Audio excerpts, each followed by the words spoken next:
commitment to our nation and with a strong determination to contribute to the national endeavor aimed at achieving national truth, healing, and reconciliation.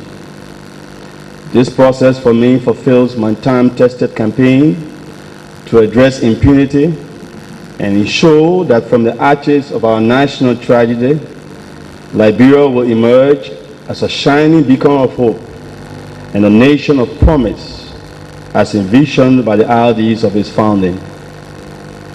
Our tragedy evolved as a result of a fractured nation owing to years of a decadent political order, use of brute force and naked power, militarized politics, political instability, and a fratricidal civil war.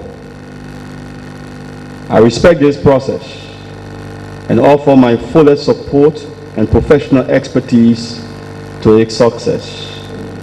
I also intend to offer information within my certain knowledge and cooperate to the fullest. This process does not bring to finality the options for seeking justice for crimes committed during the Civil War. It is an important framework for restorative justice. It will help us to establish consensus on what constitutes the national truth, unravel myths and mysteries of our people, and seek to reconcile and restore broken relationships. In spite of its failings, like many other institutional and human constructs, this process offers for all of us an advantage for a whole new generation of people to link with the past, focus on years the locals have eaten, retrospect on the good, the bad, and the ugly. Those of us who were spared to live are not victors. We were blessed by God to offer our shoulders to carry the colossal burden of national reconstruction and healing. Those of us, victims and perpetrators alike, must tell our stories in ways that will restore hope, pay tribute to those who died, but also rescue our nation from the possibility of reverting to war. Many of us lived through the war. Too many people died for nothing. Our tribute must be a collective commitment to steady war no more, transform our anger and hate to a vibrant nation for all. I believe we can do it, but we need a new value order to achieve that. I come to all of you in solemn duty to myself, my kids, my mother, other kids and parents who suffered the brutality of this war and had to forcibly flee this country. In some cases, denying their relationship and had to compel themselves to grow in foreign land. To my mother who suffered the agony and pains of my suffering each time I was publicly or privately threatened. To the Liberian people who support for the cause of human rights, but yet continue to bemoan the legacy of brutality and man's humanity to man.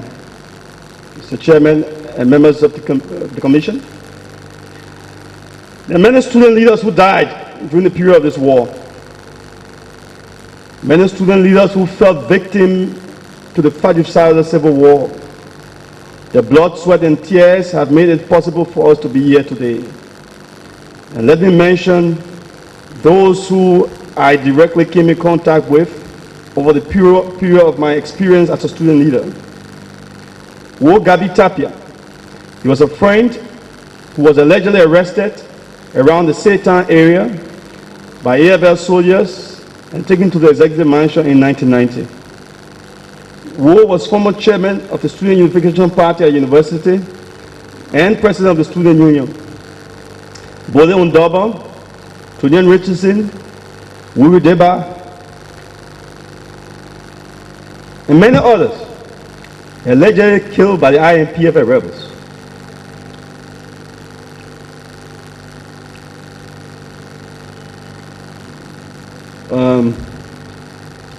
Student of the University Canon D. Mamadou Lavla, allegedly executed around June 1990 around the maternity center on Capitol Bypass.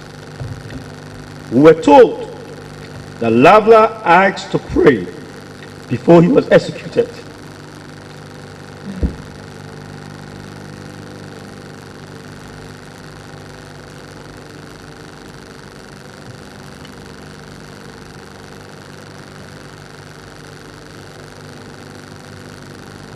Lavla's daughter now lives, and his mother lives. Bendy Galawolo and several other students who lost their lives. There were many other student leaders who I have not mentioned and hope I will be forgiven for not mentioning them. They fell victim to the brutality of our civil crisis. I pay tribute to them, and we must all recommit ourselves to giving meaning and purpose to the ideals for which they stood. The need for change, the need to alter the coalition course of our history, and the need to radically transform the history of our country. We must be witnesses and testify to the evil that wreck our country and continue to undermine its progress. Finally, let me pay tribute to the most vulnerable Archbishop Michael Francis, who is now ill, my mentor and benefactor, a man of integrity, someone who dedicated his life to peace, respect for human rights, and the prosperity of our nation. I must pay public tribute to him as one of Liberia's greatest sons and recommend that this nation pay homage to his commitment as a source of national inspiration. And now allow me to proceed with my testimony. I will proceed with my testimony by firstly establishing briefly my credentials and why you must hear my testimony. I will also state my personal experiences as a youth and student leader. I will also refer to my role as a human rights lawyer and peace campaigner in Liberia, and itemize as well as provide documentary evidence in some cases of my experiences. And finally, allow me then to offer my understanding of the Liberian state and provide some recommendations for our future.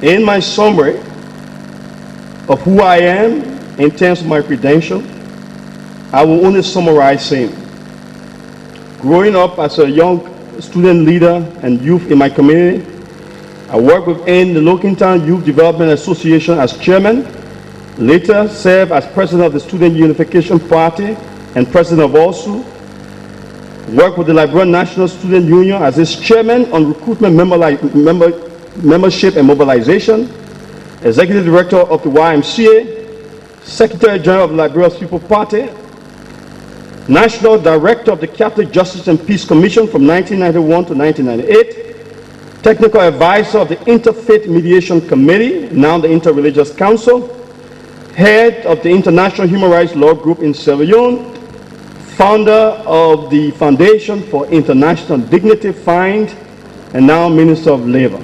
Certainly, I need not mention the series of awards and recognition that I have received both locally and internationally. Let me start with my experience as a youth and student leader. Since 1976, at age 12, I have been involved in the transformation of Liberia and contributed significantly to its processes. I realize that the objective condition of history and God's guardians have dictated my course in history. I stand to be judged by what I say and what others do know. The code of public opinion we offer is virtue. A philosopher once said that character is fate, and we will all be judged by our character. In 1976, I worked as a youth organizer in my community, basically engaged in voluntary cleanup campaign initiative in the slums of Lokintown, Bushro Island, from where I helped establish various youth organizations in West Point, Nuku Town, and other communities where I journeyed and developed as a young man. I was certainly influenced by the evolution of politics and popular participation in the politics of Moja and power. Between 1976 and 1980, I was attracted to the growing demand for change in Liberia and became part of the mass-based People's Initiative for Change. We were the foot soldiers of power and Moja, drawn to its popular appeal for justice and equality. It offered us young people the excitement to quench our enthusiasm to participate in a national effort to transform our country from suffering from squalor, filth, and poverty. On April 14, 1979, we were excited by the looting of stores and participated in the opportunity for our poverty-stricken community to benefit from the redistribution of wealth. We then saw looting as a mandatory redistribution of wealth and a desire to deprive and deny access, or at least anger those who have deprived us through corruption, theft, nepotism, and patronage. We felt liberated. Under these conditions, in our frustration and misery, we certainly felt that in this philosophy of layers of deprivation and denial, the oppressed sought liberation and measured the extent of their power by the extent to which they deprive their oppressor. This philosophy is wrong because it leads to anarchy. When the military coup took place in 1980, it was from our little neighborhoods that we welcomed the coup. It was our hope that our communities will experience true redemption and liberation. We were wrong in our expectations. The military coup occurred, and it was assumed that a new political dispensation had emerged to offer the platform for national transformation, end discrimination, and create a more equitable society. We now understand today that the coup leaders lacked the sophistication of statecraft. We expected too much from them. The military at the time was a function of the Liberian society. Its philosophy, modus operandi, and behavioral pattern were all shaped by the ill-conceived vision of the state establishment and philosophy. They were taught in the military to use brute force by the political leaders to penetrate authority and extract taxes from our rural populations who remain marginalized from the benefits of the labor. As a young student and youth, after the coup, I watched in amazement the decline of the nation state. I was terrified by the paranoia of leadership. I recall the executions of 13 former political leaders on the polls in BTC. I have the newspapers of that execution to date, which I kept very safe. I saw the execution of 4 alleged armed robbers. I remember running from the university around 1981 to catch a glimpse of the late General Thomas Wesen. He was brought one afternoon to the Temple of Justice to appear before the military tribunal. I recall Wesen waving to us, young university students, and I quote him when he said, "Go and tell the world I am not guilty." The events and the process of change from 1980 were regrettable, but one cannot doubt its inevitability. Liberia was imploding into dissent and self-destruction. It did not matter who developed the courage to change things. What mattered then was that change was necessary to reverse the unfortunate course of history. Years of false start and a grafted nation was bound to reap the dividends of its own self-destruct origins. We were haunted by the crisis of identity, authority, penetration, legitimacy, and now reconciliation. We were never a real state. Liberia has always been a motley assortment of people grafted together by brute force, intimidation, and suspicious existence. The events of 1980 in and of itself is not the cause of our civil war. It was a phase in the explosive journey we embarked upon as a nation. Our founding fathers sowed the seeds of our self-destruction. In 1981, I graduated from high school and entered the University of Liberia. In January 1982, the Liberia National Student Union issued a position statement, in essence, calling on the military junta to lift its ban on student democratic activities. The junta responded by arresting 6 student leaders and tried them before the military junta. They were declared guilty and were to be executed. Doe pardoned the students. They included Alari Chokwa, University of Liberia, Linsu; Ezekiel Pajibo, University of Liberia, Linsu; Clon Brownell, Technical College in Maryland; Mayonga Wilson, Riggs Junior College; Pidi Wewa, Cottonton University College; and Safa Blackie University. I have with me a copy of the position statement that was issued by the students in 1982, and I will offer that to the Commission as part of its record. This action by the military set the students of this country and the military on a coalition course. Even those who were allies of the student movement and part of the government could not convince the student movement about the ill intentions of the military junta. In 1982, I became freshman of the university, enrolled in the science faculty.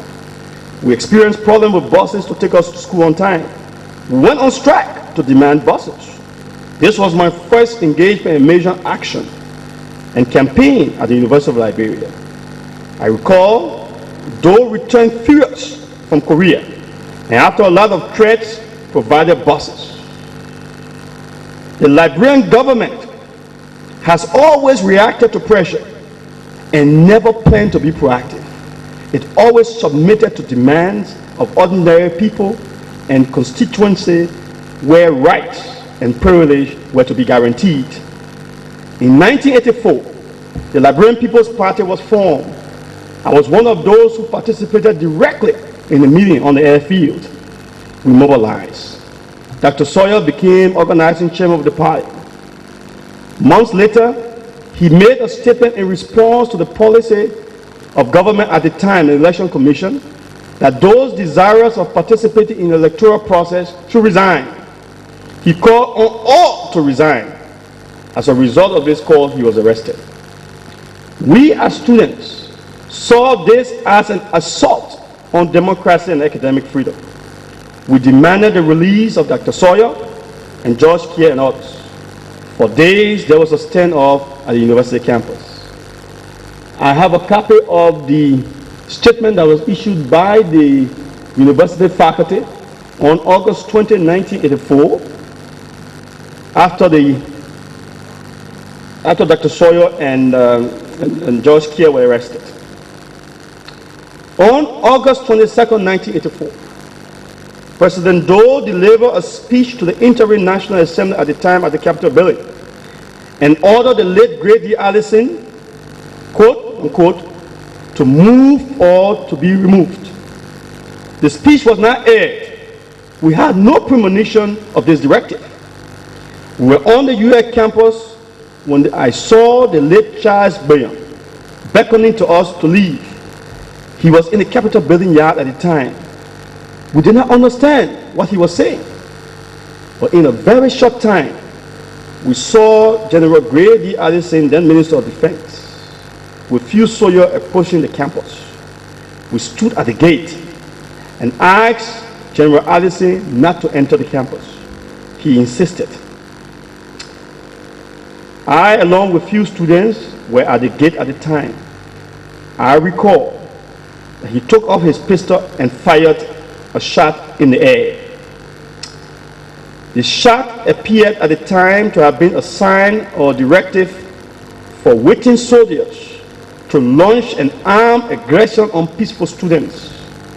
The soldiers had already surrounded parts of the campus.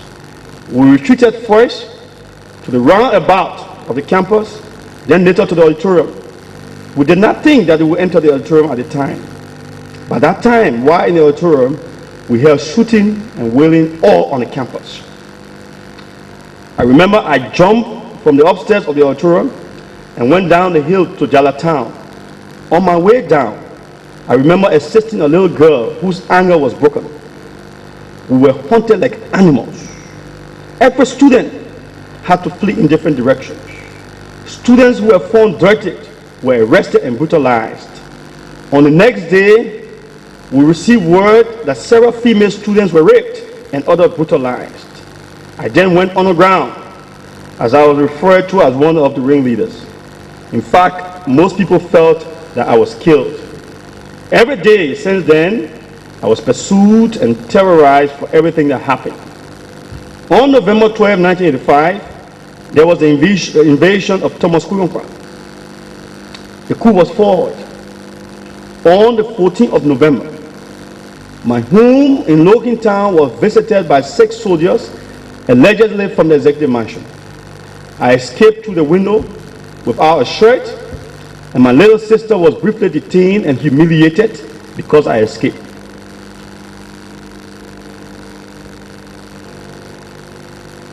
The soldiers demanded that I had to turn myself in to guarantee the release of my sister.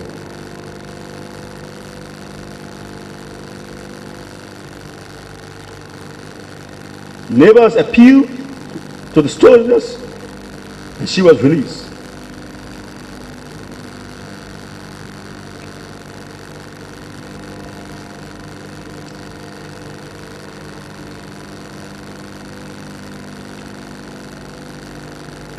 I spent months in hiding to survive until the threat of my life was abated. In January 1986, Doe was inaugurated. This restored constitutional rule to the Republic of Liberia. After various periods of ban on student politics, we then decided as students to take advantage of the Constitution. In January 1986, the interim leadership of the Student Unification Party launched a campaign advocating for the resumption of student democratic organizational activities at the university.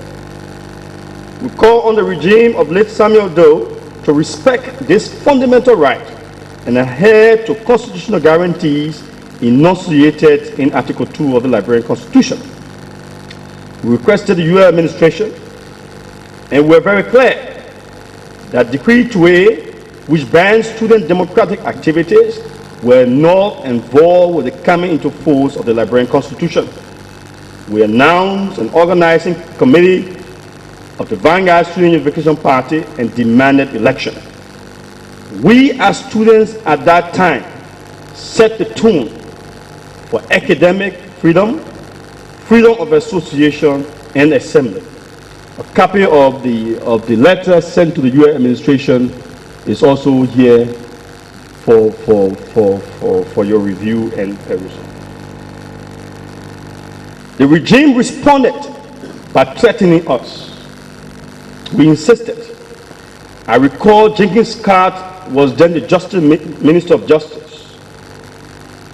Scott, in his response to our action, indicated, quote unquote, the students of the university are treading on dangerous grounds.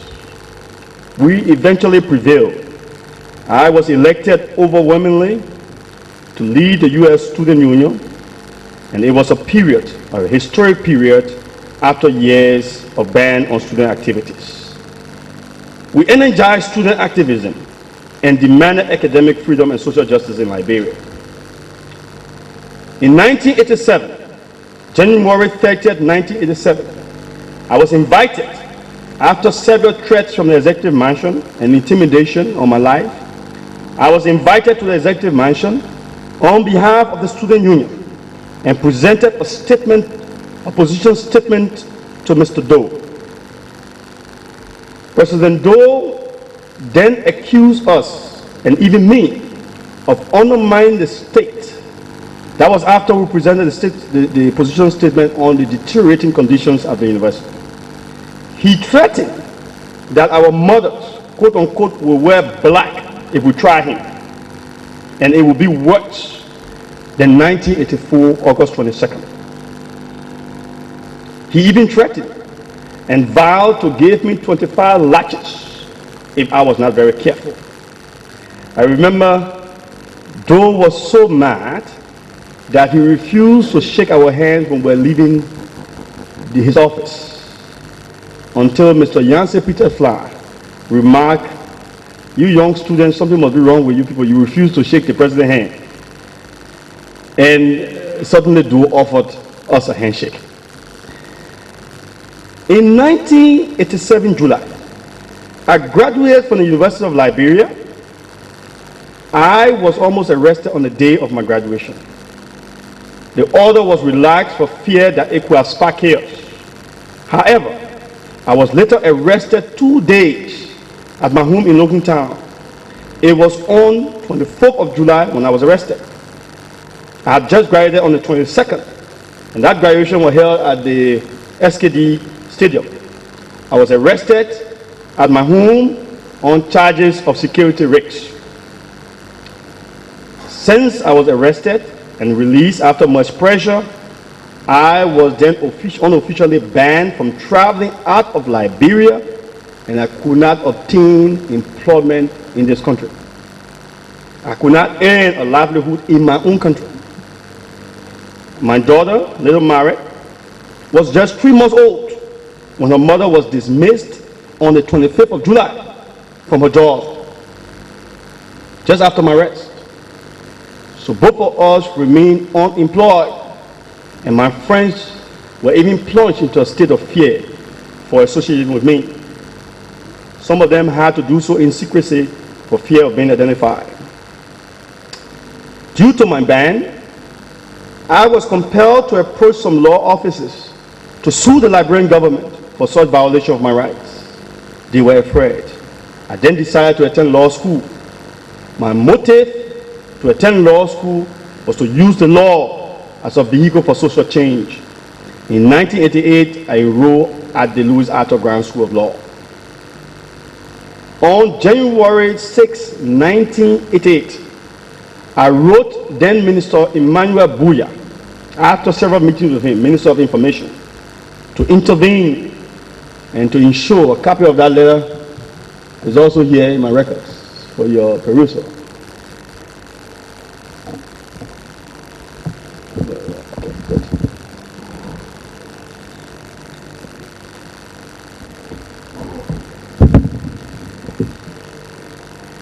During that same period, journalist Philip Wisser, now of the Inquirer, during a press conference of Samuel Doe, chose to inquire from Mr. Doe as to why I was being haunted, banned from travel and employment. I remember Doe said, go and ask Mr. Woos what he did. In fact, until hair grew in the palm of his hand, I will see what will happen to me. In 1988, another ban was imposed on student democratic activities to silence students once more. This was after an alleged arson attack at the C.H. Dewey campus allegedly by students. U.S. student leaders at the time questioned the ban. This led to another standoff at the university. The student leaders went into hiding. Some were expelled, others were suspended. There was an explosion at the campus of the university in one of the bathrooms at TH. For us, this was a sign that real student militancy was being tested for the first time in Liberia. The students were later arrested in the Lutheran church after months in hiding during mediation efforts being broken up by the religious community. Security forces stormed the church and arrested the students. I was then living at the medical dormitory as a law student. I was asked to leave because it was alleged that I was acting in complicity with the students. The students of medical school resisted, and I remained. This was a period of rare hell and terror in my own life. During that period, I traveled as head of the LINSU Membership and Mobilization Committee. In 1988, the YMCA took the risks of recruiting me to serve as its executive director, though I was constantly harassed. In October of 1989, it must have been October 9, 89, I was linked to dissident activities, and I have a copy of the newspaper. It was the newspaper, in which an article appeared linking me to dissident activities in Liberia in connection with people in Cote d'Ivoire in an attempt to overthrow the government. I went on the ground again because I was being sought after by the security forces. December 1989, it must have been around the 22nd of December, a few days, I delivered a speech at the AGM High School graduation. In that speech, I recalled and I referred to the downward trend and the dangerous situation in Liberia. I also called for the release of opposition leader Gabriel Pillage, who was at the time in prison. Immediately after that speech, I was asked to report to the NSA for questioning. I did not go. 2 days later, there were reports fighting at the border in Nima County.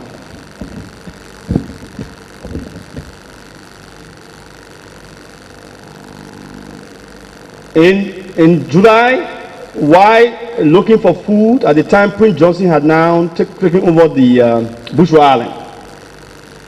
Few of us were arrested around Bongman Bridge by men loyal to Prince Johnson. We were told that we looked like those soldiers. We were threatened with execution. We escaped after his men, Prince Johnson's men, were diverted by an LEC truck coming from the Freeport with rice. In August 1990, I left for refuge on the Tano River, the first ECOMOS ship. I returned to Liberia January 1991 and was elected Secretary General of the Liberian People Party.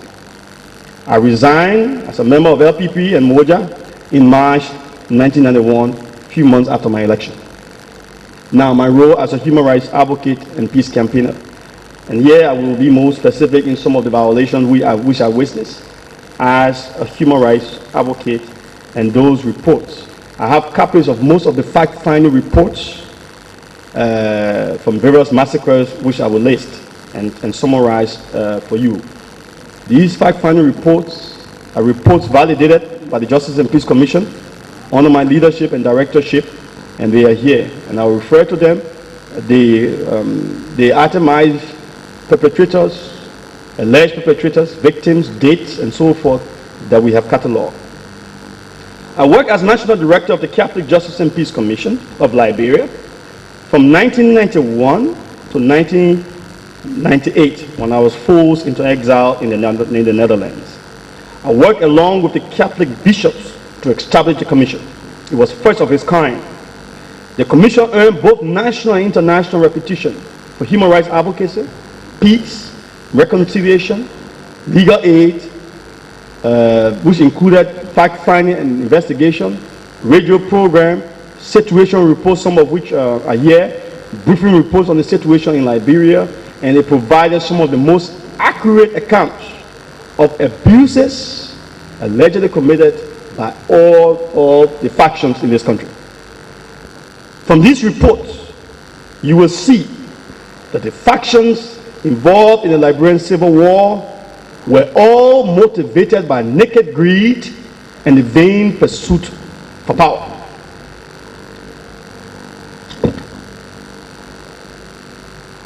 Our organization also visited the Liberian prison each week to determine and document the status of prisoners and evaluate prison conditions. The cases of prisoners held with our charge were pursued through the Liberian legal system until they were released. In 1994, a monograph, which I think I sent to the Office of the Commission, on the Liberian Civil War, chronicling information on violations and various peace agreements, was also produced by the Justice and Peace Commission. This monograph contains a lot of information by dates of violations and abuses allegedly committed in different territories by all forces, even including ECOMOG forces, peacekeepers. So you have it from 1991 to 92, and then up to 94. It also has a chronicle of various peace agreements that were signed up to 1994.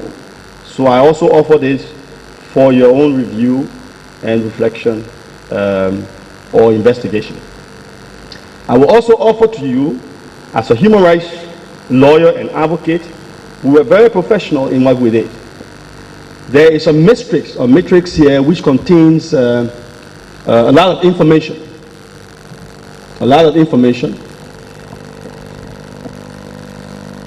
On the various violations that took place between 1996 and 1998. Various violations. And it contains information on the date, time, and place, some details of victims and events. It says what actually happened, whether the number of persons who were killed, wounded, arrested or wanted, those who were threatened or flogged, looting that might have occurred, or jailbreak, whether it was in areas of displace or homelessness. There's some details of alleged perpetrators and our source of information, where we generated the information from. So there's a matrix here. It was compiled jointly under the aegis of the National Human Rights Center of Liberia. So it's very detailed. It contains information relevant to the September 18th street fighting in Monrovia, which I will talk about to some extent, because I was also involved directly in the preliminary mediation prior to the assault at Camp Johnson Road and some of the issues that came out of there. There are information on the list of people, some people who were allegedly killed or allegedly died in prison, Thomas Doe and many others. So it's very detailed, and I think it can be used as a guide in terms of generating the kinds of information that is required at this time. It's very detailed and provides a lot of information and sources. I also have most of the newspapers that are being referred to here, a lot of newspapers accounts which I managed to save. I put a price on my life to save most of these documents, and I hope that all of us can try to preserve them for posterity and for information. Now, this document speaks of various abuses, some unspeakable violations committed by various factions. Just please permit me to, and I know that reference has already been made to the 5 Catholic nuns. I'm sure that in most of your review, you must have come across documents that were provided by the Catholic Church on the nuns. There's a whole dossier of information produced by the Catholic Church. I was involved in producing that document. It's also here, and I will provide it for your perusal and review on the situation that led to the killing of the nuns, the circumstances, people allegedly involved, and so forth. That document is available here. There was also the killing in January 1993 of Brian Graham, a British national who was working at the time with Exchange around the Rawls International Airport. It was allegedly committed by AFL soldiers. His wife, Betsy, was working with the Liberia Institute of Biomedical Research. Some of that information is also in the monograph, giving you some of the circumstances which occurred. On April 6, 1996, when there was serious fighting within the city of Monrovia, I was airlifted along with American citizens from Liberia to the United States. This was because I and many others were convinced that I would be killed because of the constant threat and criticism of the Liberian government. In fact, 2 days before April 6, a local newspaper reported in its headlines, a copy of which I have here. The headlines was, "You may call them vampires." And I appear on that newspaper. And I recalled receiving a call from the executive mansion. It must have been Reginald Goodrich who called me and said, President Taylor is not happy with you. He's very mad. And you will have to come to the executive mansion to see him. And I said to him, I don't see madmen in the executive mansion, so I will not come. And so I did not go to the executive mansion at that time. But I was one of those who were being talked about on the radio, branded as anti-peace element. And so I was being sought after. I went into hiding. I was airlifted. I returned a month, just barely a month after the situation had abated. In hiding, my home in hiding in Nukutan was ransacked by armed men 2 times one night. One at 10 o'clock, one at 3 a.m. in the morning. By some grace of God, at 10 p.m., I refused to sleep in that house. Just about 10 p.m. Ishmael Kamel, Councillor Kamel, his house was where I was residing. And I was sleeping there at night, changed my sleeping place, maybe 3 or 4 times during the night, and finally sleep around 3 o'clock and wake up at 5 o'clock. But this day we had decided to sleep in that house. Just about 9, thereabout, I decided not to sleep there. And I proceeded to a house, a zinc house, right behind Camel's place. And in the morning by 5 a.m., someone came knocking to my door to tell me that the house had been raided. A group of armed men, the command forces, the Taylor forces, were being hosted in the Mesurado compound, from where they planned strategies and identified targets. I was one of those targets. Someone had called me 2 days to the incident at the residence, that my name was on the list and they had targeted that house. But I had overlooked it. But this day I made the decision last minute. Armed men went, broke the doors, and Campbell was in the room. They told him to kneel down. They thought he was Kofi Woods, and they were about to execute him. Then one of them said, no, he's not the man. This man looking too big. Kofi Woods is a smaller guy. They left him, but then they looted the place and came back around 3 o'clock. It was one of those conditions that everyone was convinced I had to leave New Town, because my presence there posed a threat to the community, but also to myself. I had to leave. Now, in May 1995, I also documented in the Justice and Peace Commission the sale of illicit logs by various factions from this country. That document is also here. And I will also provide it for your perusal. What we attempted to do was to expose the extent to which these factions were involved in the plunder and loot of this country. And we have the list here. I will also give you a copy of this document. We engaged in this research between 1994, December to March 1995, just trying to look at the various ports, the free port of Monrovia, the Basel port, and the Sino port. We got some of our operators to go in there and identify the level of economic pillage that was going on in Liberia of our natural resources. And we thought we could use that to begin the campaign for sanctions against the factions. It was the beginning of providing real documentation to begin to bring the factions to book and to close off, seal off their access to resources as a prosecuted war. So we began to focus on the economic pillage. We felt it was important.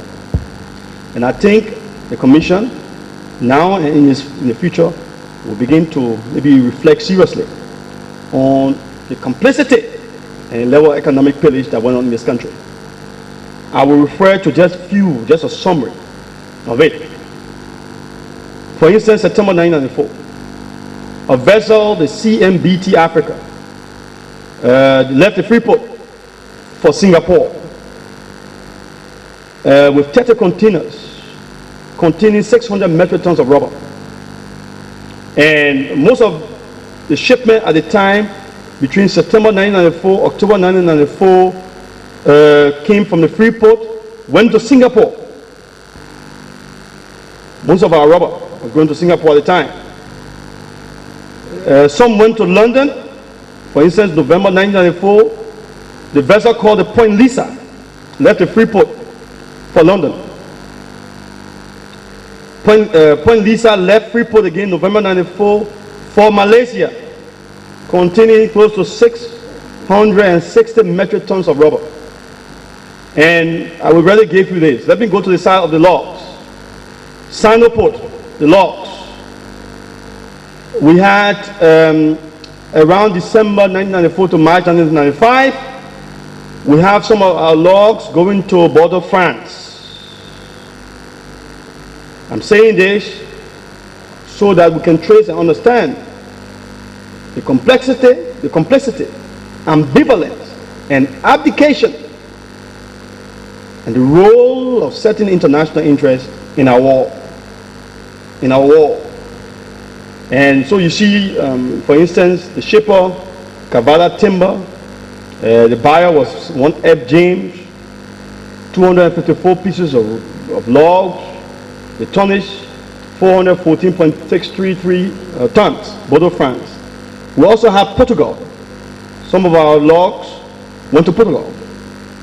Now these were the various countries that our logs were going to. I will give you a copy of this document so that they can constitute part of your reflection and investigation on the economic pillage of this country. I thought at that time and even now that documentation, and real documentation, will help us. Those of us who campaign as human rights advocates and peace campaigners needed to document, knowing that this day will come for us to put a case forth and for us to be able to write history and put it in its proper perspective. In October 1997, after the elections in Liberia, obviously the threat did not abate to my life. I was appointed by Mr. Taylor as a member of the National Human Rights Commission, established by him. I recall I was in Côte d'Ivoire when I heard on BBC that I had been appointed by Mr. Taylor on his Human Rights Commission, after most of us had written letters. In fact, I have copies of letters here written to Councillor Bromskin. At the time, he was Senate Pro Tempore. Speaker at the time, Yondwe Monokolma. Those letters are here. The commission wrote them, putting them on notice that the nature and character of the commission was not one suited to provide promotion and protection for human rights. It was not the right framework legally and otherwise. And we felt that we could contribute significantly to change the law and make it more workable. Obviously, Mr. Taylor was not interested in human rights, and therefore he could not give teeth to a human rights commission. I have copies of those letters here written to Councillor Bronskin, then Senate Pro Tempore, and letter written to Yondwe Monokomana. We were still seen as anti-peace elements at the time. So the letters, the press reports on my rejection of the appointment, which was very clear that it began, as a matter of fact, in my letter I said that an acceptance of this appointment will inflict or invoke a perpetual conflict with my conscience, and therefore I could not accept the appointment. I rejected it. But prior to that appointment, September 25th, 1997, the National Director of Police at the time, Mr. Joe Tate, threatened to have me arrested. In fact, I still have the letter here from Mr. Joe Tate citing me to the police station on some alleged charge of criminal malevolence. He had accused me of maligning his character after he had arrested Mr. Philip Wisse, who is now with the Inquirer newspaper, a journalist, on some alleged charges of armed robbery. Philip Wisse had reported in the newspapers that there was armed robbery, but the killing of one of the armed robbers did not follow due process. So Joe Tate arrested Philip Wisse, took him to the police station for questioning. I had gone there as a lawyer to represent Philip Wisse, along with Councillor Elizabeth Bonnier. She was then with AFL, the Female Lawyers of Liberia. Joe Tate asked me out. And as a result of that, we were engaged in an altercation. I came to the commission and had a press conference.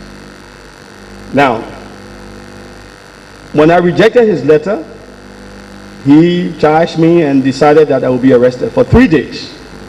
The country was in a state of tension until Mr. Joe Tate decided on his own to drop charges. My response was that you cannot drop what you did not have after all in your hands. And so that was it.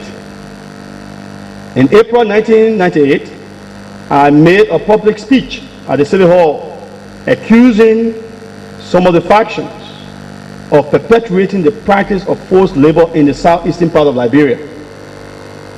That statement angered Mr. Taylor. I also made the point that some members of the security forces were in black. They were referred to as the SOD division. and I refer to them as son of the devils. Mr. Taylor took the recording, and they later requested that I be investigated. I recall the Ministry of Justice summoned me. Theophilus Gu was then Solicitor General at the Ministry of Justice.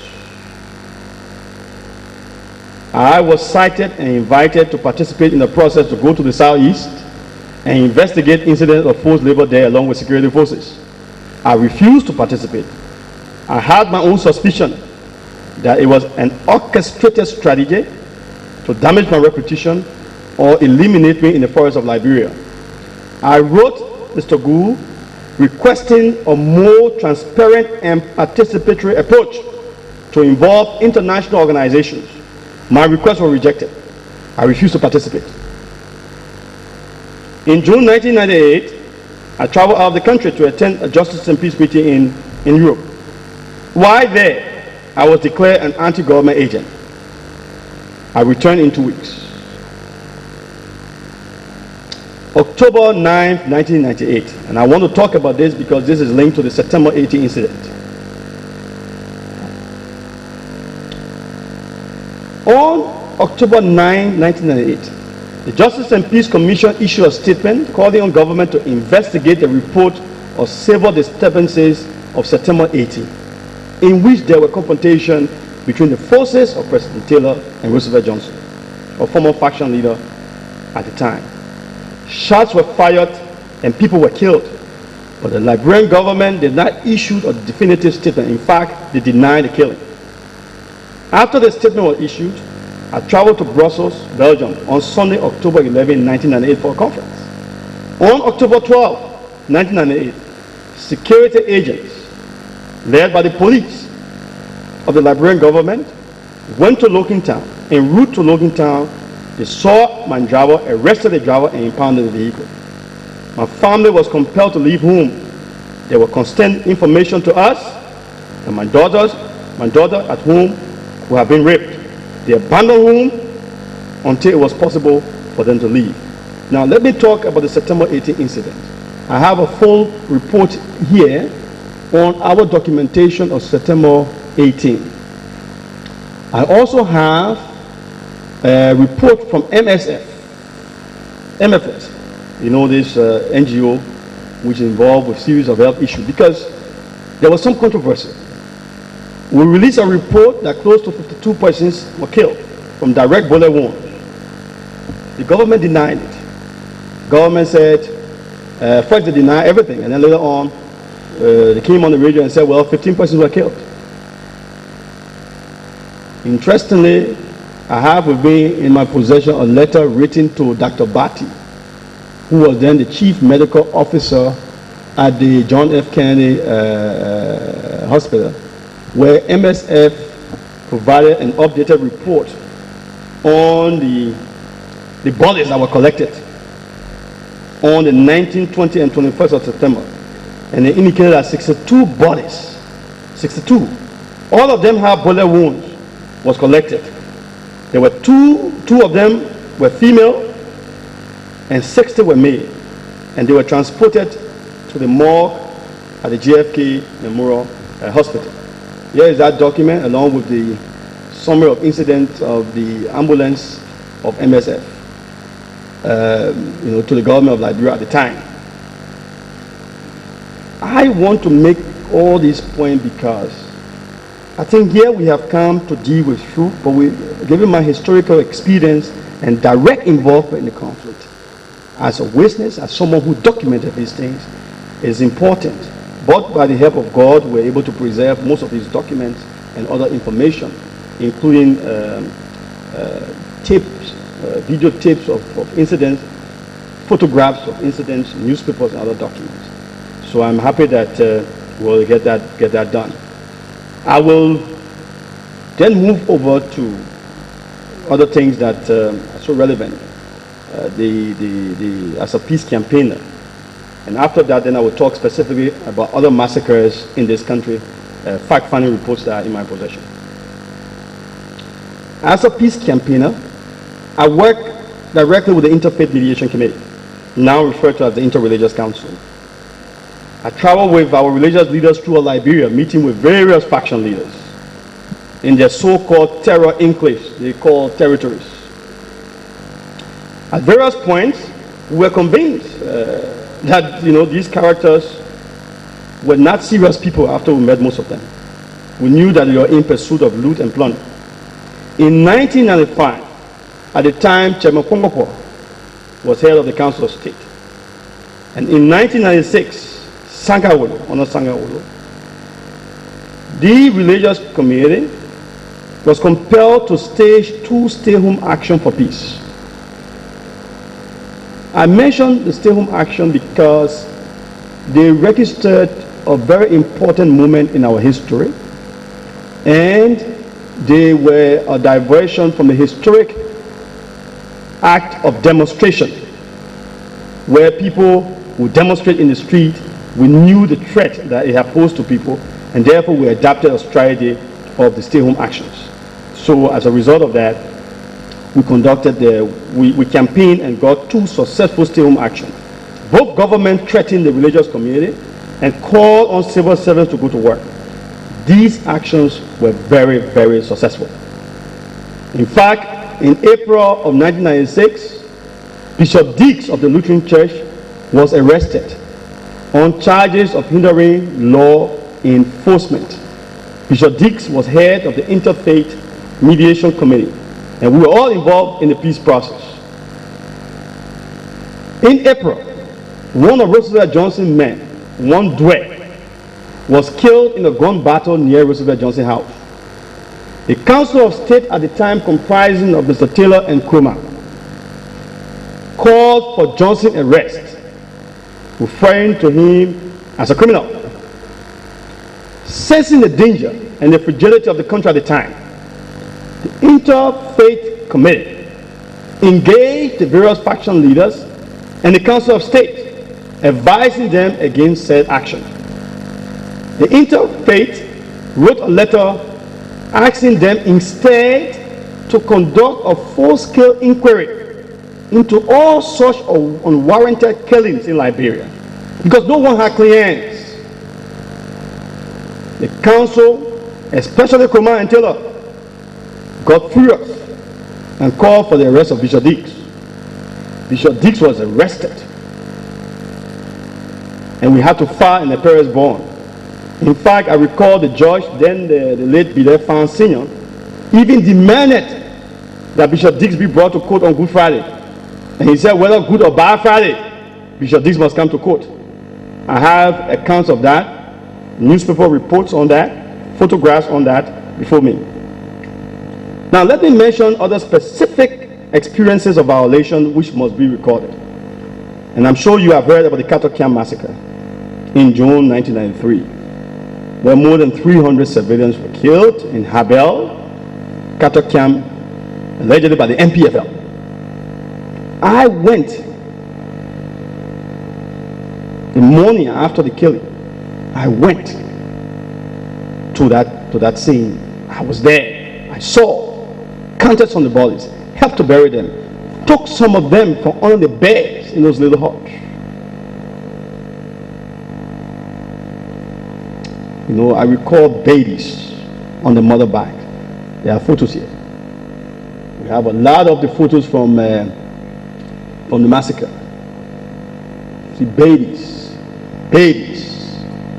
and I will give them to you.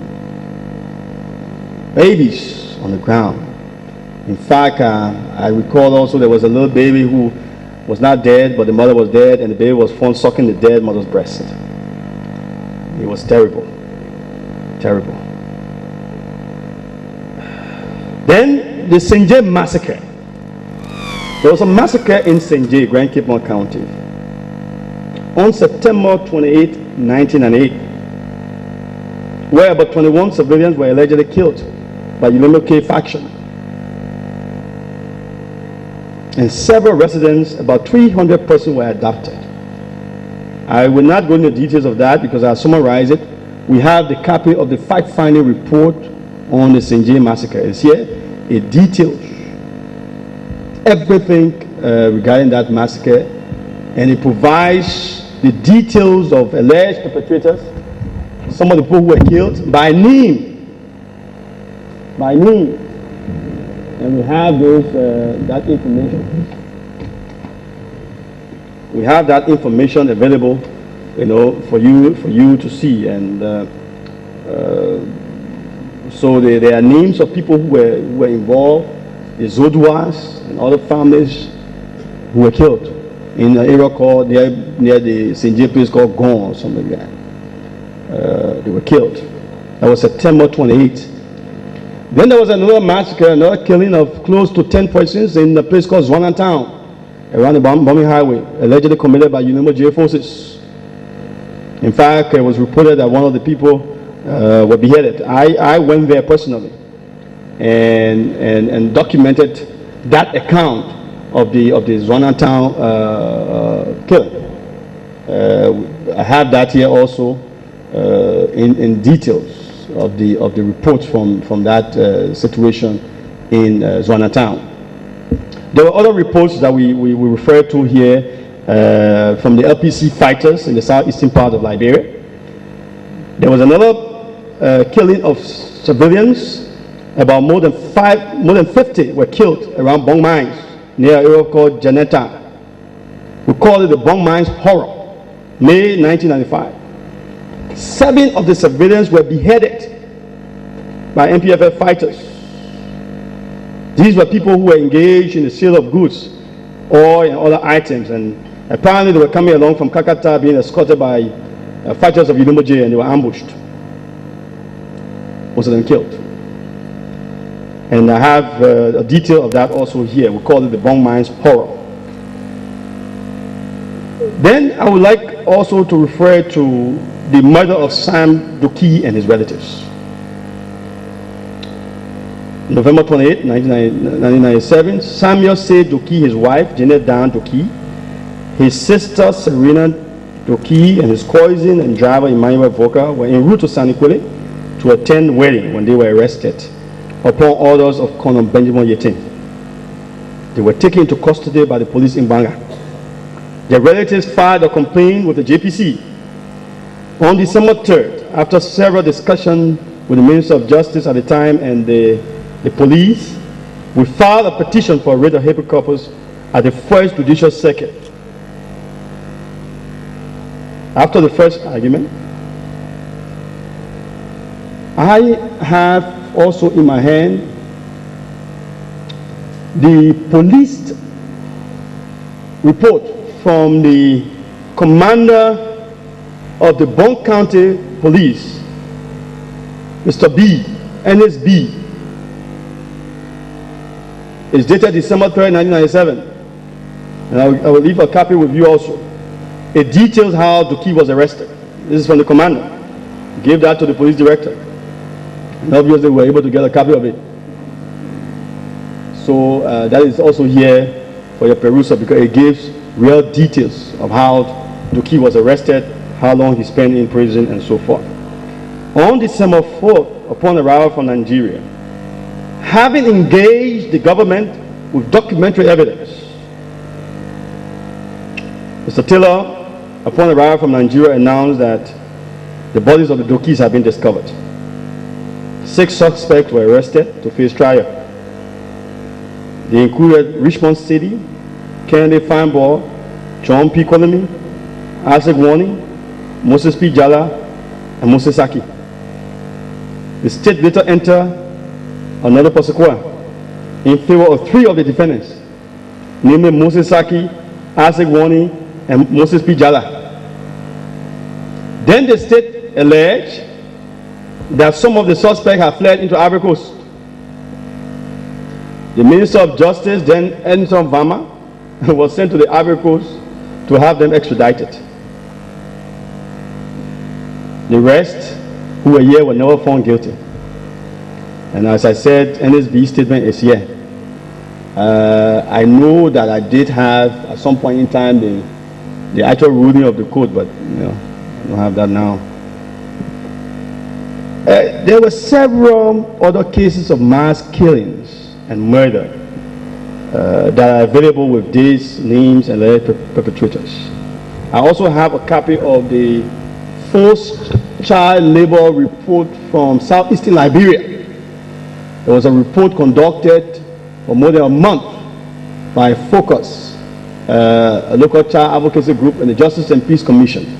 It also details alleged perpetrators, people who were held in bondage, women who were being kept as sex slaves, little children who were born out of those kind of illegal and unwarranted and inhumane relationships. They are documented here in details with names, alleged victims. In fact, we should even have photographs of these things. And the places that were visited were Grand Jida County, at the time, Zwedru City, a place called John David Kokiam and Kawikiam, then Lower Nima County, then Maryland County, Plibo, Sino County, Grand Crew County.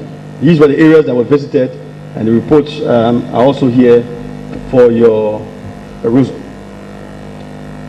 I am providing copies of the fact-finding reports, briefing papers, and situation reports of the Catholic Justice and Peace Commission.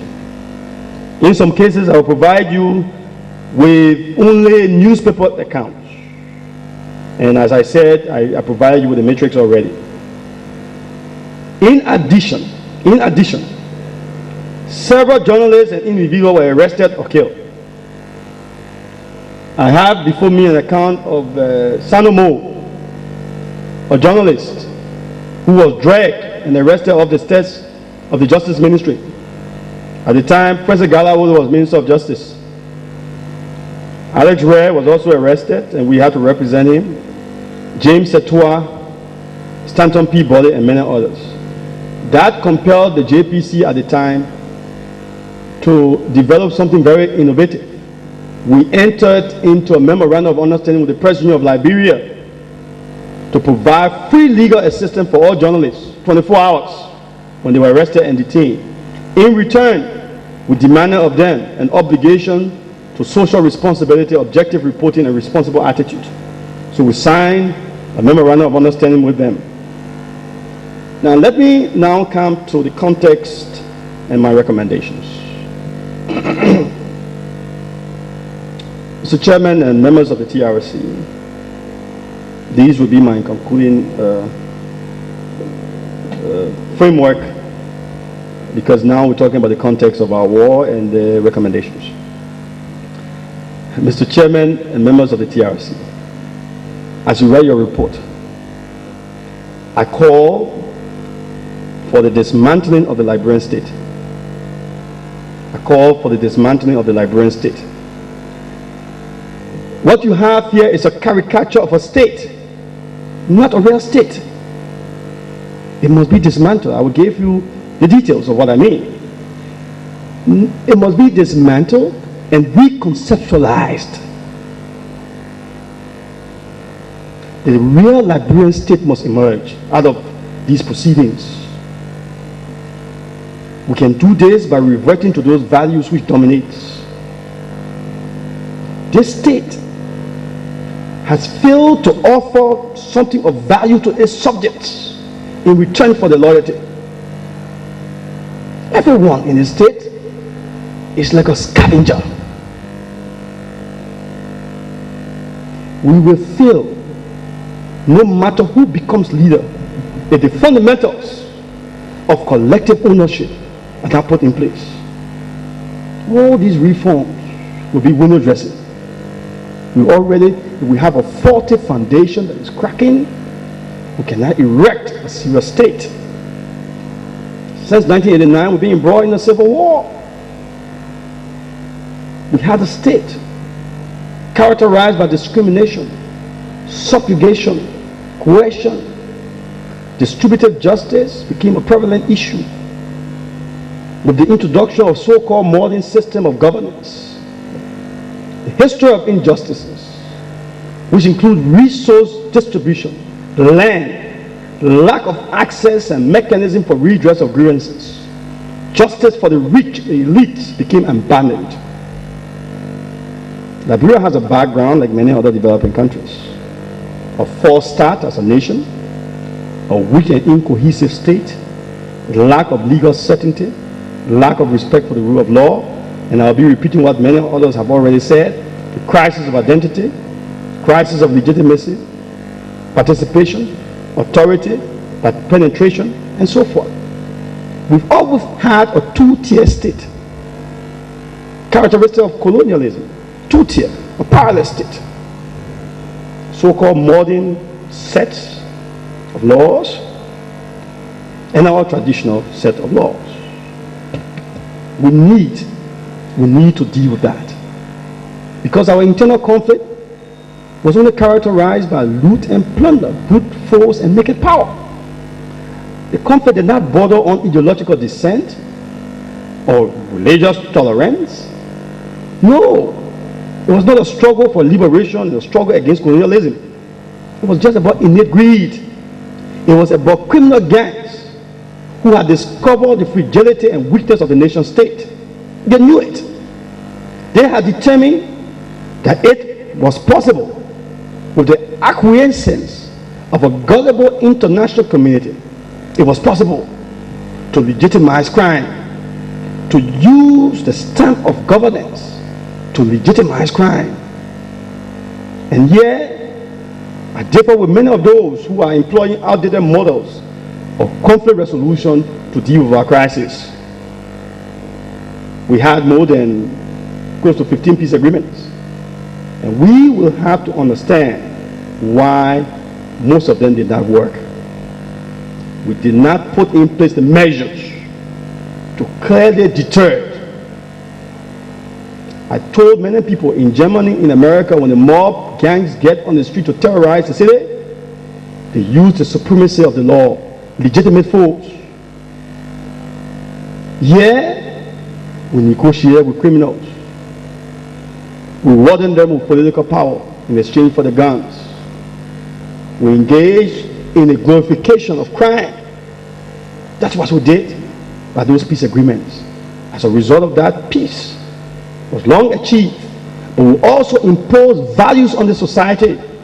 So those values that haunt us today, where people think they can get rich quick, where people think they can short-circuit things and succeed.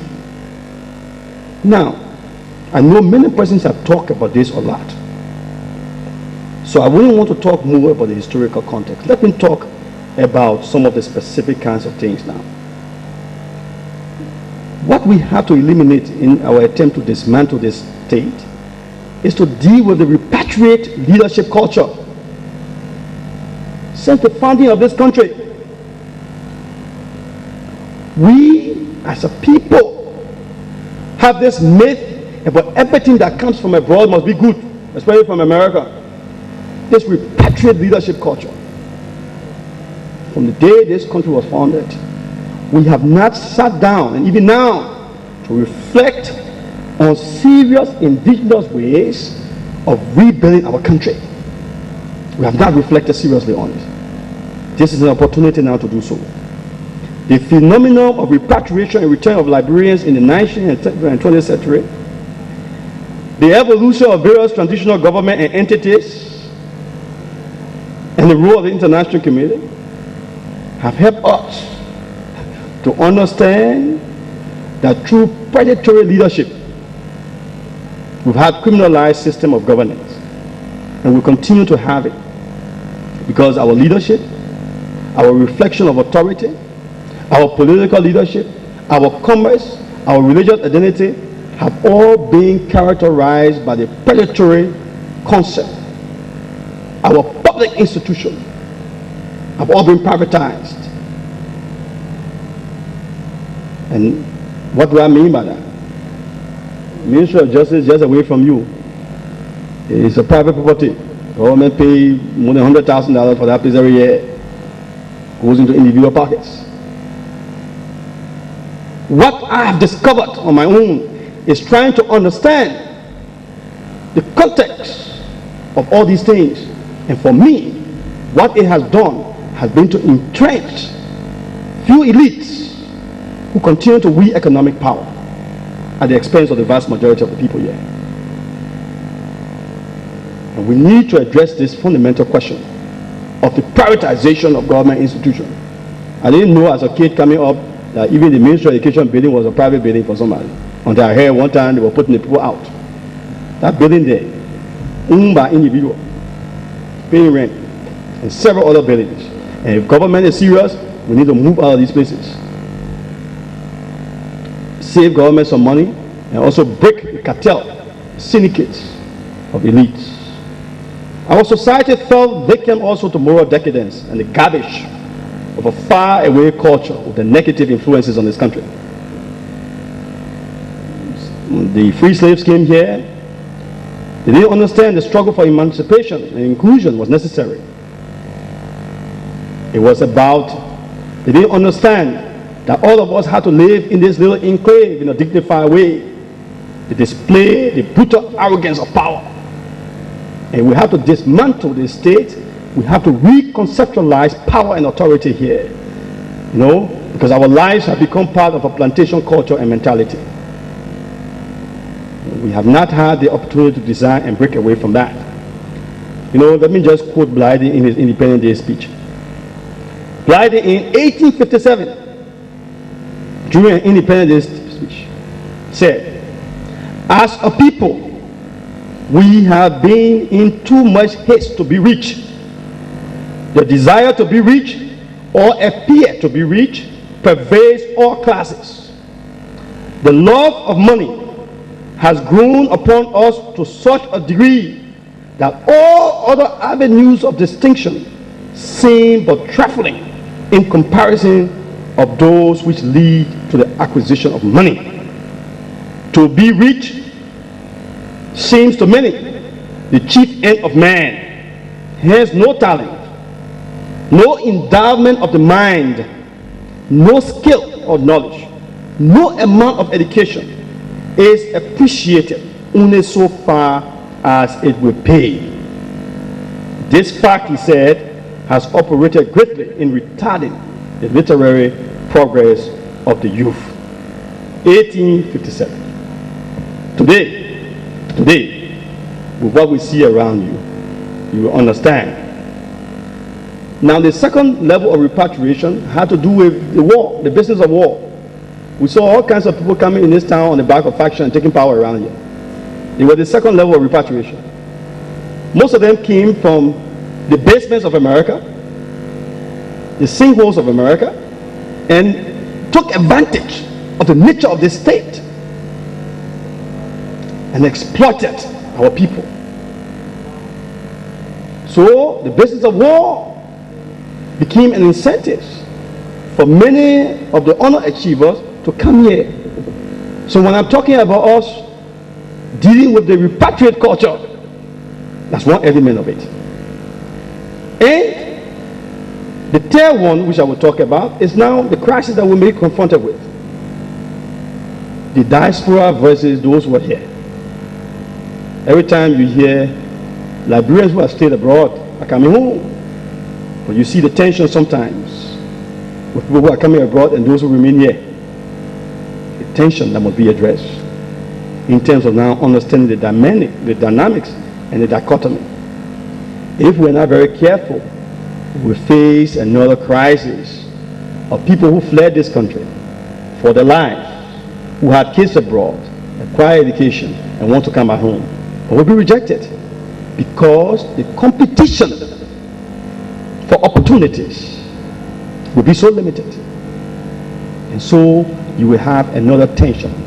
That tension is brewing now, and we have to deal with this. We need to reflect on the whole perception of the repatriate leadership culture. I will also talk about us ending the cycle of impunity.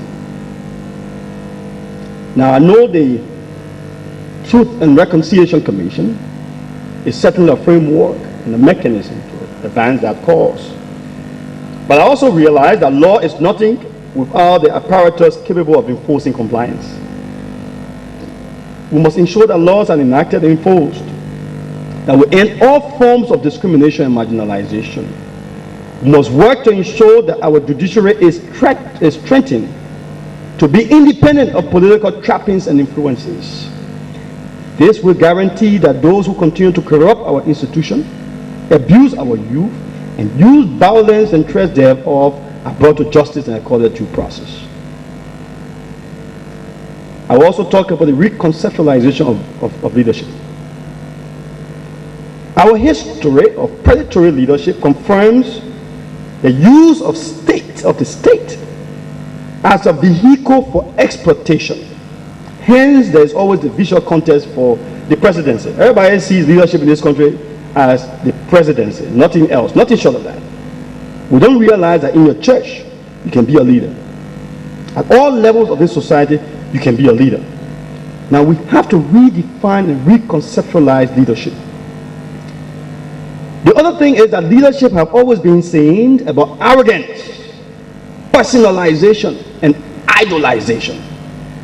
That's what the people have defined leadership about. It has always been about the centralized process where single individuals will wield power and privilege and wealth at the expense of the vast majority. We cannot continue to do this. We must now accept that it is time in our national endeavor to develop institutions that are depersonalized and sustained. Leadership is not about political power. We must build institutions on the basis of participation and inclusion rather than exclusivity. Next thing is that we must reorder our values. It must not be the case of self versus community and nation. You know, normally those who are predators, they only see themselves and they undermine the theory of patriotism and nationalism. Now, the very foundation of our collectivity is negated by this perception of self. The pursuit of selfish ends must be obsolete with the decadent political class. So we need to deal with that. Merit and reward is the next thing. Leadership must be rewarded on the basis of merit, not patronage and nepotism. Our state, this country, must offer something of value to its citizens for allegiance and loyalty. I was joking with someone the last time, and I had a job to go to East Timor, and I told someone, I said, you know, if they came in East Timor and the news reached to Liberia, they would say, but why you want to do all that? You're not supposed to be way in East Timor. What you want to look for in East Timor? The government would not say, that is our citizen. We have to find out. There has to be an explanation about what happened to our citizen. So what makes me someone who will owe loyalty to the state? The state offers nothing of value to me. The elements of the state and its leadership are just mere predators. And we have to change that. The review of our Liberian constitution, obviously, to ensure greater participation and ownership, the decentralization of power, and undertake the redistribution of resources and wealth throughout Liberia. The next thing is a scrutiny of the Liberian presidency.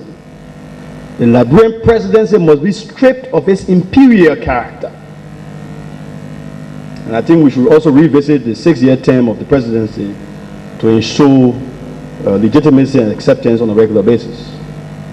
I know some people have mentioned, and this government has talked about the public declaration of asset and liability by the president and all members of the cabinet, and the periodic review and audit of these assets. Now, when I talk about leadership, I talk also about the family. This is our family. I think we call our family. Coming up, we talk about the family being the basic unit of society. My goodness. It should be the anchor upon which our society is stabilized. But our family has suffered severe decay over the years. Look at what happened to our parents and our children. Obviously, yes, lack of self-pride and poverty have degraded our parents. As I said in the speech before, during this war and this period, oh my goodness, the value of respect is being eroded for parents and age and the elderly. Boys in this town have become men, and girls have also become women over time. And I remember in a speech I delivered at the Stella Marie's, the worst thing that we realized is that some mothers, they are competing with their daughters for the same lover, and fathers are chasing girls that their son chase. Marriages are disintegrating because of all kinds of problems. We need to work as a country to revisit, and I'm talking about reconceptualizing leadership. The family is an important framework to ensure that that happens. Because in Liberia, we equate self-improvement with vanity. When somebody will be a criminal, they say the person's smart. Every time we ride a good car, we steal money, we engage in corrupt practices, we live in these absorbed surroundings, these distorted mansions, we attract the honor and admiration of people. They appreciate us more because they see us as wealthy and we're smart people. But I hope that in reconceptualizing our values, each time we appear, each time people of this nature appear, we should be reminded of the indignation we suffer as a people. Every time you see this glamour and the ill-gotten wealth. And I think I will also now offer another debate in looking at our nation state and dismantling the state, reconceptualizing the state. Do we really need an army? Do we really need an army? As we advance the reconciliation agenda, I offer a debate on whether or not Liberia needs an army. Or probably should we wait and postpone the investment in an army until such time when we are ready. It is important, or at least remains a fundamental question on how we address power and the perception of power in the military. I am not convinced that the underlying philosophy of the military has changed. Neither can a new architecture address the historical legacy of brute force and unprofessionalism. Dismantling the Liberian state. So we're looking at some of the institutions. $2 million United States dollars.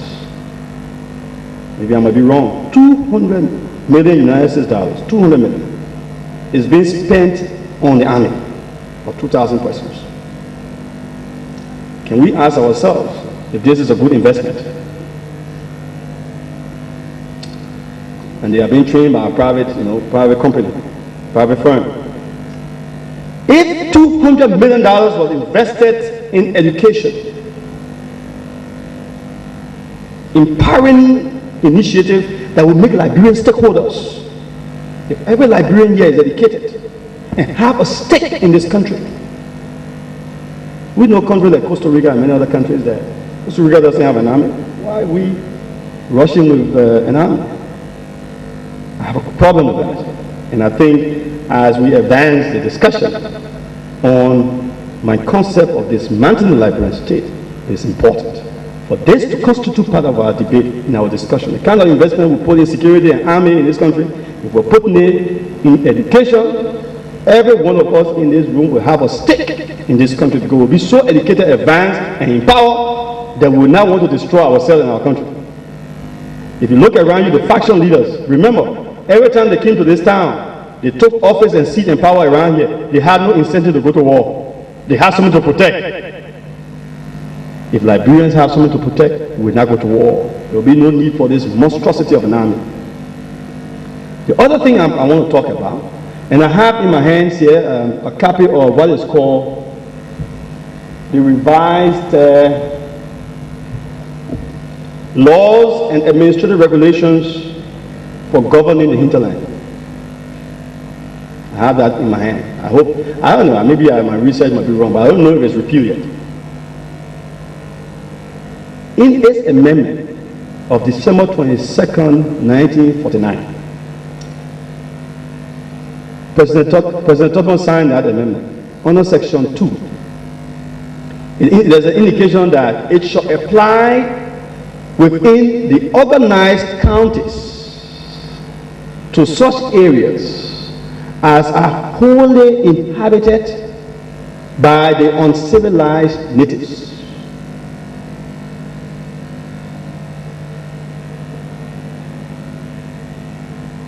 I wanted my recommendation, this thing should be repealed. I don't know if we got uncivilized, we ever had them, but I don't know who are the uncivilized natives. This is a document here. I hope as we look at this whole thing about dismantling this state, these are the things we must go do. We have to create a society of oneness and create a collectivity here. I also suggest the review of all the honors. Sometimes I hear about the honors of the, what they call it, pioneers and the honors of this. I think in your review, please go to the history of it and review it. I know you called me because of my work over the years and my understanding, but also because I think I'm a human rights advocate. And I sometimes I say things that people can say in the closet. I say it.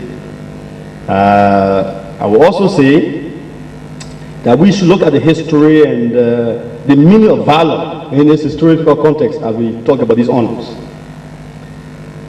I'm also suggesting a review of the Masonic craft and its tendencies and practices. It has always and continued to be a source of influence on power in governing the Liberian state. In governing the Liberian state.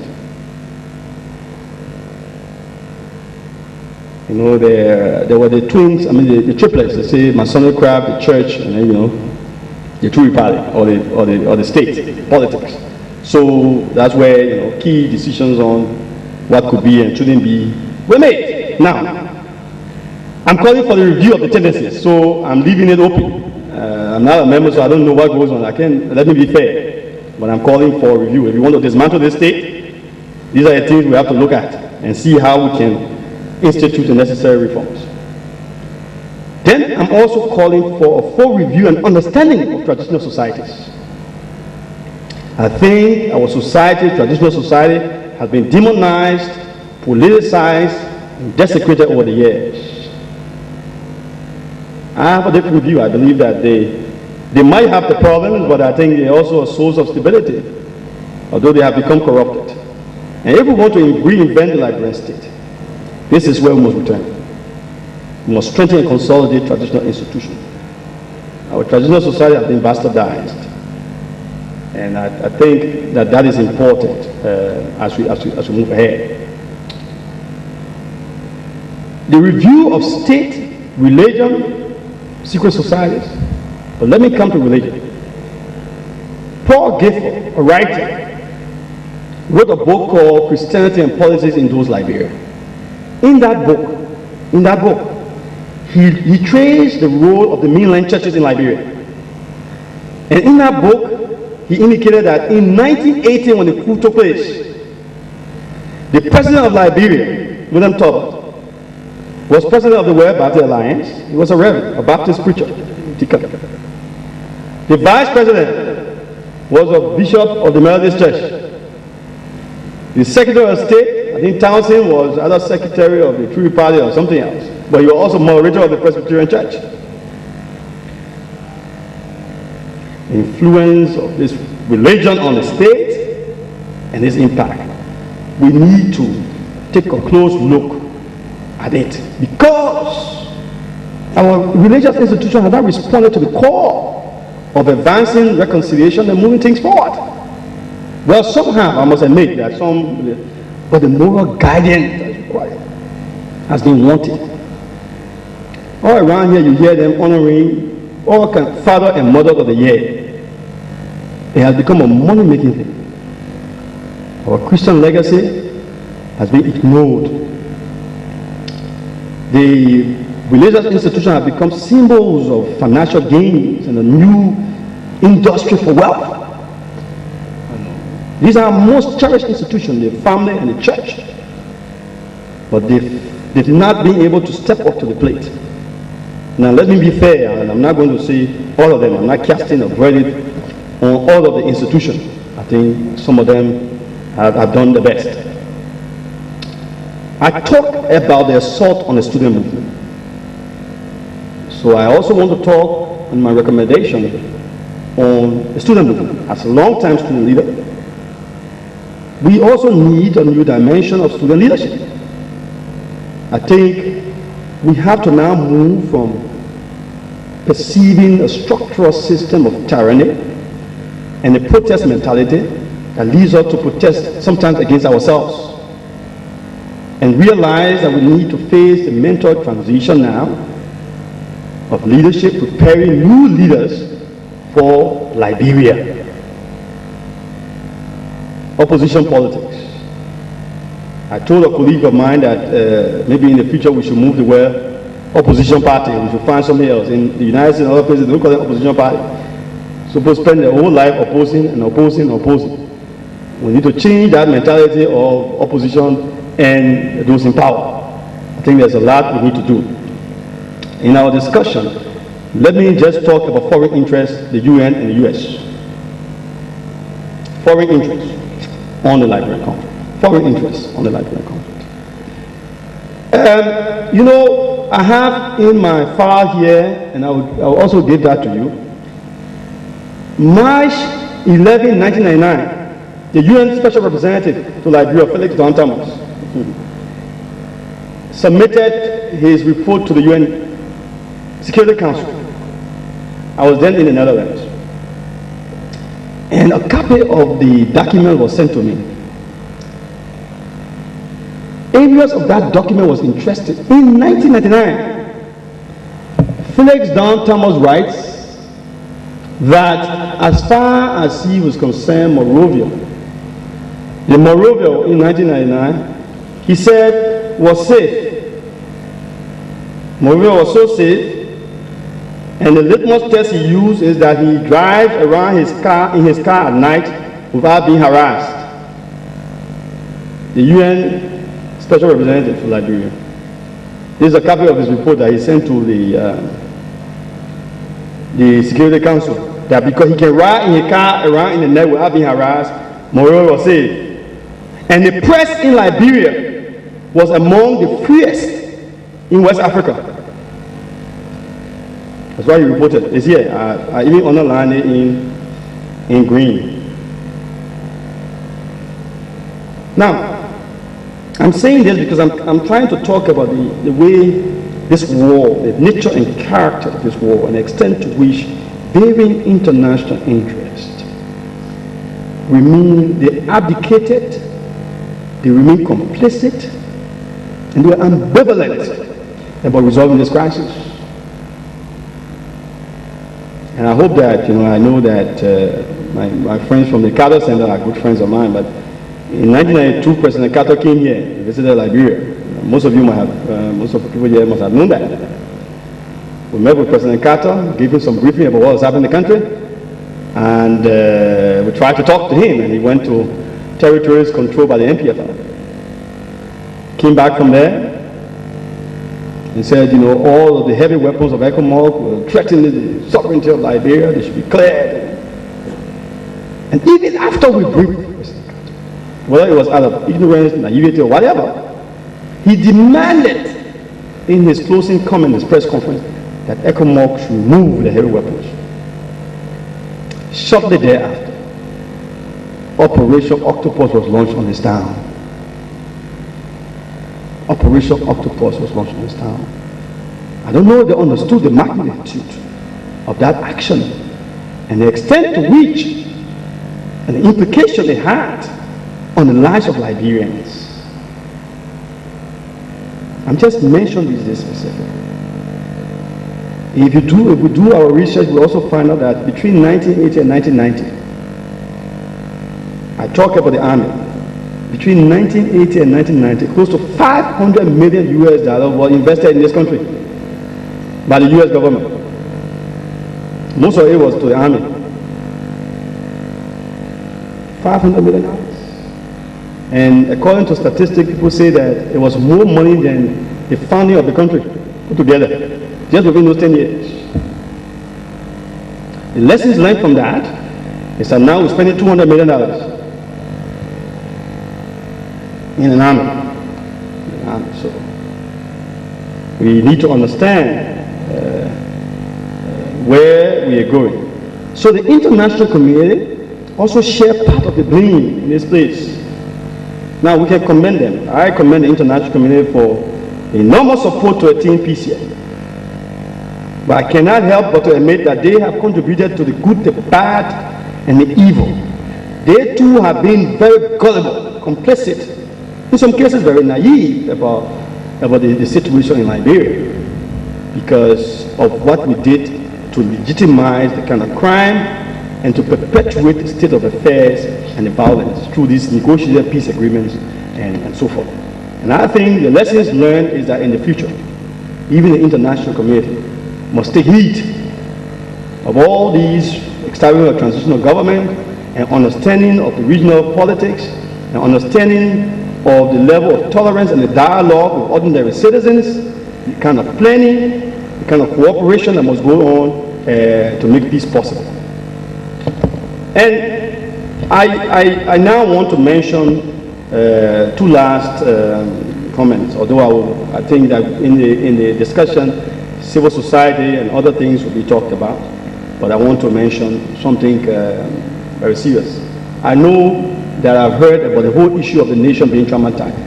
I don't think it's only leaders in this country that are traumatized. This whole nation is traumatized. And some of us are in a state of denial, walking around pretending here. The kinds of images we saw, whether on television, whether it's on CNN, whether we're here or not, the emotional attractions to the destruction of our country. Now hell, we need to invest a lot in the healing and mental rehabilitation of our people. The attempt to gratify violence, the enraging and paranoid reaction to disagreements, and the way we advance our cause is a reflection of that deep trauma that has been entrenched in this country. We need to deal with that. We need to deal with that. We need to harmonize our laws, both traditional and modern laws. Aid remains a divide in this country and will continue to accentuate the unfortunate identity crisis and collective ownership theory. I offer two last comments, one on the reparation and the issue of the special court. I know there has been talk about reparations and the issues of reparation. The extent to which this country has been destroyed, this entire nation, its people have been destroyed in different ways. I think that we as a society, having established some minimum consensus on the national truth, need to restore the dignity of all of our people by establishing those institutions that they were deprived of and denied long ago. We need to deal with the distribution, the redistribution of wealth and how we manage natural resources. We need to deal with the building of our institutions and to educate our people throughout this country. We need to deal with the decentralization of power, as I said before. We need to deal with building clinics. We need to deal with the restructuring of our system of governance in this country. Reparation is not only in monetary terms, as people may see it, but it has to be in deep and abiding faith and restoration of the confidence of our people in the system of governance to deliver to them the right kind of leadership that will provide and accord them the respect and dignity that they have been deprived of all the years. Now, let me recommend also to the TRC that before your section ends, I think we have about close to 16 tribes in Liberia. Since the hearing began, I think that maybe in the rural areas there were the traditional voices that came up on the radio. I hope that before your hearing ends, at this kind of forum, throughout the length and breadth, through the radio waves, that we can have prominent or traditional leaders or whoever who were victimized or who were perpetrated to speak in the local language, even if they have to have a translator. This process, this mechanism must begin to help us address the issue of a two-tier state and the identity that people have yearned for. That's a recommendation. If we have to now, as a people, deal with it, we have to deal with it. Finally, for more than 100 years, we dealt with the specter of the True Party leadership as a political party. I think that since this process, I've followed it very well, I hope that some of the two party past stalwarts here will be called to appear, and will do well to appear if we have to advance the cause of reconciliation. What I observe is that most of us who have appeared have been those historically who have challenged the status quo. This past continues, or at least since the 1980. I hope that those who man government seriously prior to 1980 will come and tell us their side of the story. Let us have an understanding and appreciation of how these institutions work. Mr. Chairman and members of the Commission, I want to assure you of my personal continuous commitment to this process. I want to say to you that I am committed to continue to work with this Commission to fulfill its objectives. I have been able to keep all these documents for years because I knew in my campaign, and as the Archbishop always said, he is an incurable optimist. I always knew that the struggle, the campaign we launched, we knew that this day will come. And so, we did justice. We tried to keep fit the Liberian people, youth, student leader, and human rights advocate, and peace campaigner, to say to them that it will be possible that the views, the story, the agony, the hate, the fears will come to a place where we as Liberians will sit together and we erect a national order that will bring peace, stability, and heal our wounds. I want to thank you very much. Thank you very much, Mr. Witness, for your presentation this afternoon before the Commission. You have shared your experience with us from 1979 to 2003, at the same time advanced recommendations which from your perspectives are necessary for the transformation of our state. You've also made available documentary evidence. I will assume that they will be placed to the disposal of the Commission so that we have to copy them, we can copy them, and those that you are surrendering can be received. We thank you again and beg with your indulgence to take a 1 hour's break, following which we'll return for interaction with the commissioners who will ask you questions based upon your presentation. Thank you very much, Mr. Hearing Officer. We'll break for 1 hour. It's about 2 o'clock. We'll return